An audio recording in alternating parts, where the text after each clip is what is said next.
Hey everyone, welcome back to Corporate Decoder, the place where we rip through SEC filings to see if companies are soaring or sinking, and judging by this report, it looks like there is definitely a lot to unpack. Today, we are diving deep into PreAxia Healthcare Payment Systems Incorporated's latest report.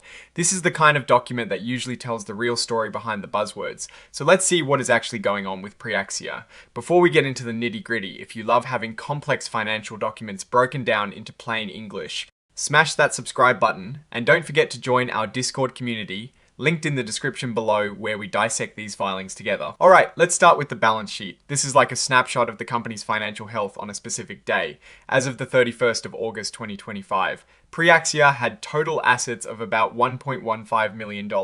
That is a big jump from May 31, 2025, when they had zero assets. That is a bit unusual, but it looks like they've been building up their resources. On the asset side, they have cash and cash equivalents totaling over $130,000, which is a good start compared to zero just a few months prior.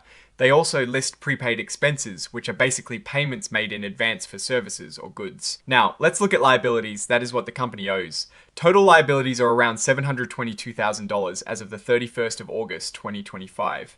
This is a significant decrease from over $2.3 million just a few months earlier, which seems like good news, meaning they might have paid off some debts. And here is the shareholders' equity, what is left after you subtract liabilities from assets. It is a positive number, about $427,000, a huge turnaround from a deficit of over $2.3 million previously. This strongly suggests they are moving away from a state where their debts outweighed their assets. They have a lot of common stock authorized, over 75 million shares, and nearly 20 million are issued and outstanding. That is important to keep in mind when we look at share value later. Moving on to the income statement for the 3 months ending the 31st of August 2025. This shows how much money they made or lost during that period. And here it is. Their revenue for the 3 months ending the 31st of August 2025 is a big fat zero, and for the same period in 2024 also zero. It seems like PreAxia is still in its development phase and has no sales revenue yet. But their expenses are a different story. Total operating expenses for the 3 months ended the 31st of August 2025 jumped to almost $875,000. Compare that to just over $4,600 in the same period of 2024. That is a massive increase, more than 18,000%. This huge rise in expenses is mainly because they are investing heavily in research and development, consulting, and management costs. Because of this, their operating loss for the 3 months ended the 31st of August 2025 ballooned to over $875,000. In the previous year, the loss was a much smaller $4,600. Ultimately, their net comprehensive loss for the 3 months ending the 31st of August 2025 is close to $874,000. That is a big number for a company with no revenue. And the weighted average shares outstanding remained the same at roughly 19.7 million shares. This translates to an earnings per S-share of -4 cents in 2025 compared to practically zero in 2024. So while they are spending a lot, it is not translating into profits yet. Now, let's look at how equity changed over these periods. This statement gives us a clearer picture of where the money is coming from and going. At the start of May 2025, their total shareholder deficit was over $2.3 million in the negative. By the 31st of August 2025, it is a positive $427,000. This is a massive swing and a very positive sign, indicating a significant improvement in their financial standing. These big shifts are driven by things like stock subscriptions. They received $200,000 for stock issued for cash, another $1.8 million for stock issued for services, and $1.6 million for stock issued to convert debt. These transactions are clearly what turned their deficit into a surplus. Let's talk about cash flow. This statement tells us where the actual cash came from and how it was used. For operating activities, they used about $74,800 in cash for the 3 months ending the 31st of August 2025. This is a lot more than the less than $2,400 used in the same period of 2024. This increase in cash usage for operations aligns with their higher expenses we saw earlier. On the financing side, which is about borrowing or issuing stock, they brought in about $204,800 in cash for the 3 months ending the 31st of August 2025. This cash came from stock subscriptions and some loan proceeds. In the prior year, they only brought in about $2,300. So they are definitely bringing in more money from financing activities. And the big news here is their cash balance at the end of August 2025 is over $130,000, a significant improvement from just $1 at the end of the previous period.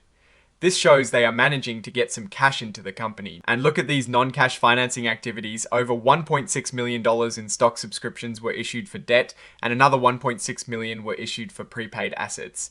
This tells us they're using stock not just for cash, but also to settle debts and acquire assets, which is a clever way to conserve cash in the short term. Diving into the notes, we see PreAxia Healthcare Payment Systems Inc. was incorporated in Nevada back in 2000. Their core business is developing and selling healthcare payment processing services and personal financial management tools.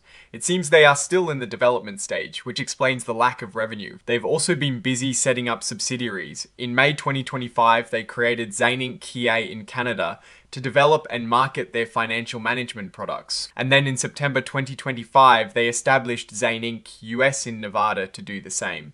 This expansion into both Canada and the US shows they are planning a broader reach for their products. Now, this is a critical section. Under going concern, they admit that their ability to continue operating is uncertain. They had a significant loss and used cash in operating activities. This means there is substantial doubt about whether they can stay in business for the next year without raising more money or achieving profitability. They clearly state that continuing to operate depends on getting more money and becoming profitable.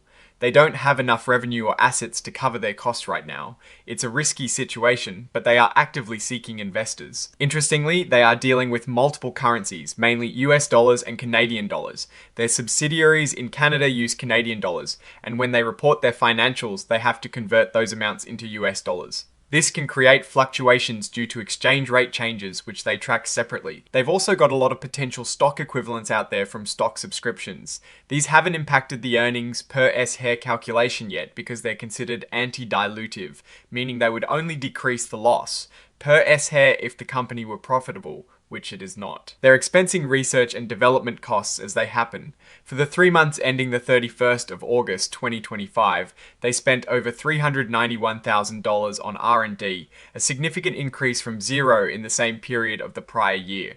This confirms their heavy investment in product development. Through stock subscriptions, they've prepaid consulting and management services worth $1.8 million. This is recorded as prepaid expenses and will be recognized over the next 3 years. It's a way of securing services by offering future stock. They expensed about $60,000 for consulting and over $660,000 for management in this period. Their intangible assets are currently listed as zero after accumulated amortization. It seems they had some software acquisition costs, but they have fully depreciated. Short-term loans are mostly from friends of the company and are typically interest-free. Importantly, they mention that some of these loans are being converted into PreAxia common stock. This is a key way they are reducing debt and issuing more shares. This section details transactions with people who have close ties to the company, like officers and directors. Tom Zapatinas, the CEO, and Pavel Bondarev, a director, have employment agreements and are involved in significant transactions. Accrued officer compensation to Tom Zapatinas is over $420,000, and to Pavel Bondarev it is around $12,600. These are non-interest bearing debts. They also highlight a promissory note to Tom Zapatinas that was over $466,000 as of May 2025, but is now zero.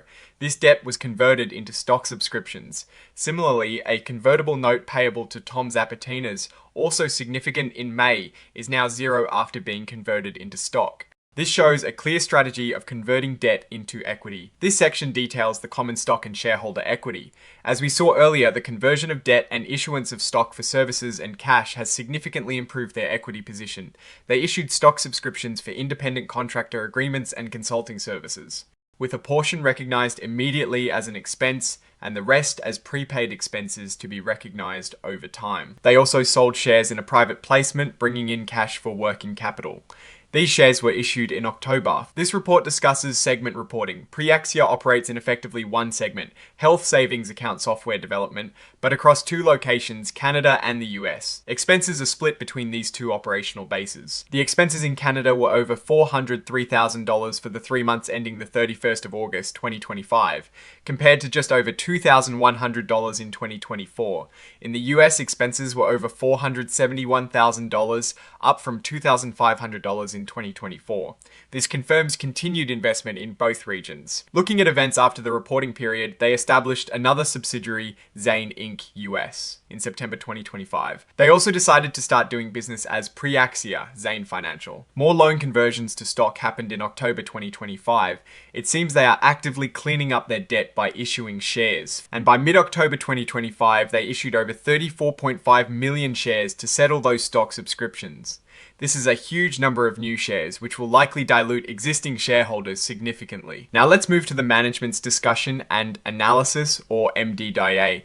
This is where the company's leadership explains the financial results and what they mean. They reiterate that their business is still in the development stage, focusing on healthcare payment processing and personal financial management. Over the next 12 months, their plan is to raise more capital, a big one, penetrate healthcare processing markets, build strategic alliances, and hire new management staff. This section is quite telling about their financial situation.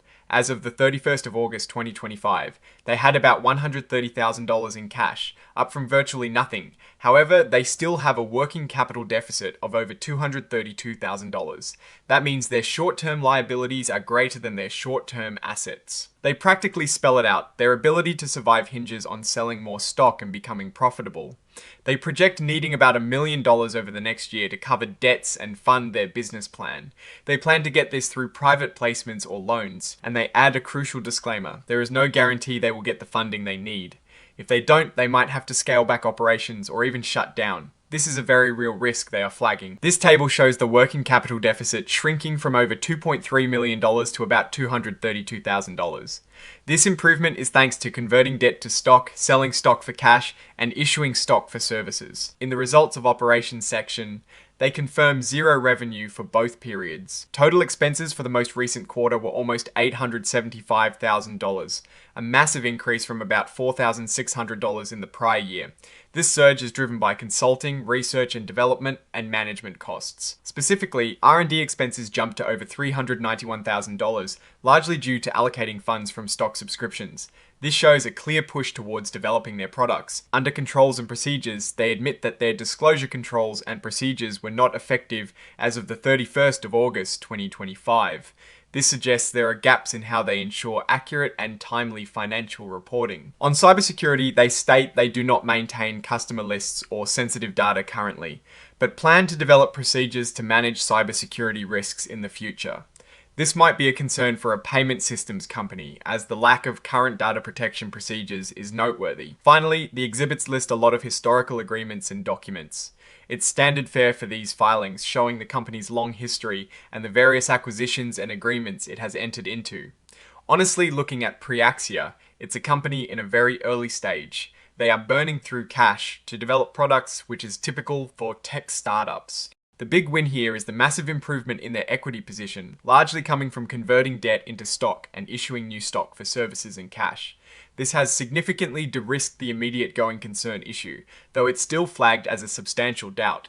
The massive increase in expenses, especially R&D and consulting, shows they are actively building towards their business goals. However, the lack of any revenue is a major red flag. They are essentially investing heavily with no current return. The cybersecurity disclosure is also a bit concerning. Given their business, the sheer volume of new shares issued in October is also something to watch. While it helped clean up debt and fund operations, it will almost certainly dilute existing shareholders substantially. The company is essentially betting on future success to justify its current spending and equity issuance. It is a high-risk, potentially high-reward situation if their product development pays off and they can achieve profitability and market acceptance. Alright, that is our breakdown of PreAxia Healthcare Payment Systems, Inc.'s latest filing. What is your take on these numbers and what they signal for the company's future? Drop your thoughts in the comments if this analysis was valuable. Hitting that like button really helps, and subscribe for more deep dives. Don't forget to check out the Discord in the description. Thanks for watching. See you next time.